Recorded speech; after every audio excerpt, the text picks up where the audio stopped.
एक छोटा सा शिव मंदिर जहां भोलेनाथ की एक प्यारी सी मूर्ति, आगे दुल्हन के जोड़े में अपने दोनों हाथों को जोड़कर खड़ी एक लड़की भगवान का शुक्रिया अदा कर रही होती है। वो लड़की, थैंक यू भगवान जी, आज मेरी शादी है और मेरी शादी उसी से हो रही है जो मेरा पहला प्यार है, जिसे मैं खुद से भी ज्यादा प्यार करती हूँ। तभी पीछे से एक आवाज आती है, अरे बेटा जल्दी आओ, मुहूर्त निकला जा रहा है। वो लड़की पीछे मुड़ते हुए कहती है, आई पंडित जी।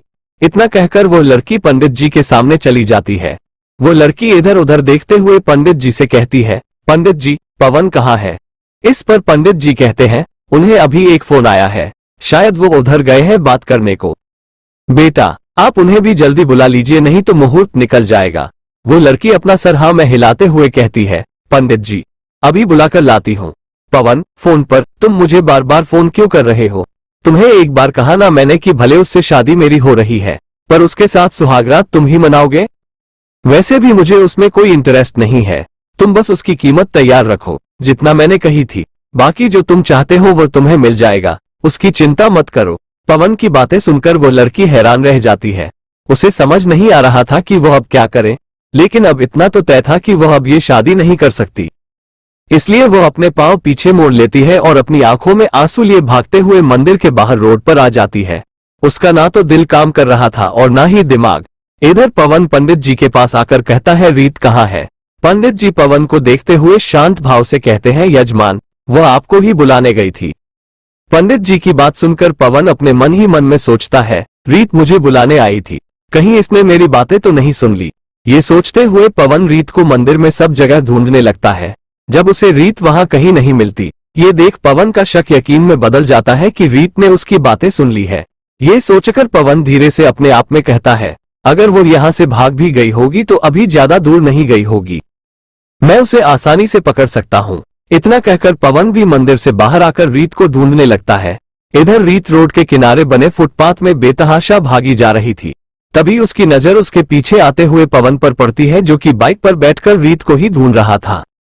इससे पहले कि पवन रीत को देख पाता, रीत बिना सोचे समझे सामने खड़ी एक बस में चढ़ जाती है और बस जाने लगती है।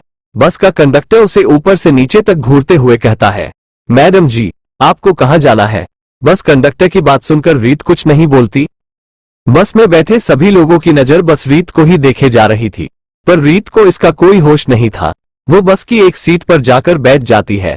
बस का कंडक्टर रीत के पास आकर फिर से कहता है, मैडम जी ये बस तो चंडीगढ़ जाएगी, क्या आपको भी चंडीगढ़ ही जाना है? रीत फिर से चुपचाप रहती है। ये देखकर कंडक्टर फिर उसके बाद रीत से कुछ नहीं पूछता। कुछ देर बाद रात हो गई। वैसे तो हर रात काली होती है, लेकिन ये रात रीत की जिंदगी की सबसे काली रात थी। पर वो कहते हैं ना कि रात चाहे कितनी भी काली हो, वो हमेशा के लिए नहीं ठहरती। उसके बीतने के बाद एक नई सुबह जरूर आती है, और वही सुबह प्रीत का इंतजार कर रही है। रीत चंडीगढ़ बस अड्डे पर बस से नीचे उतरती है। वो बस कंडक्टर के पास जाकर उसे एक अंगूठी देते हुए कहती है, भैया मेरे पास पैसे नहीं है, पर आप यह अंगूठी रख लीजिए, जिसके लिए खरीदी थी वो इसके लायक नहीं था, तो आप ही रख लीजिए।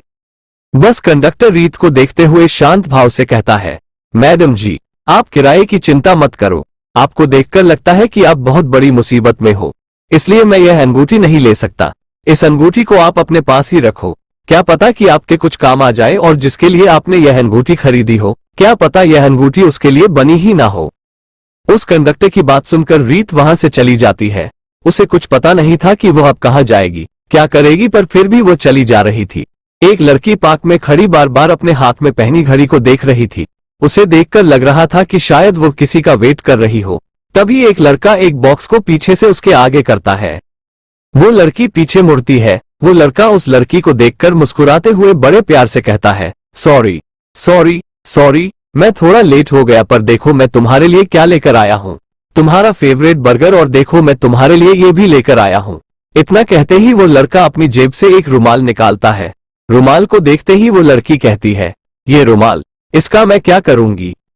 लड़का प्यार से कहता है, यह मेरे प्यार की निशानी है, देखो इसको। ये कहकर वो लड़का अपने हाथ में पकड़े बॉक्स को सामने बने एक बेंच पर रख देता है और उस रुमाल को पूरा खोलता है, जिसमें एक कोने में लाल रंग के धागे से एक छोटा सा दिल बना होता है और उसके अंदर अल्फाबेट लिखा हुआ होता है।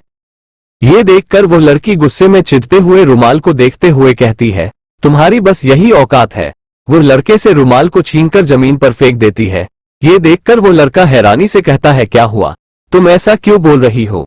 इस पर वो लड़की गुस्से से कहती है, अबे साले, मैंने तुम्हें यहाँ ये सब नौटंकी करने नहीं बुलाया है, समझे?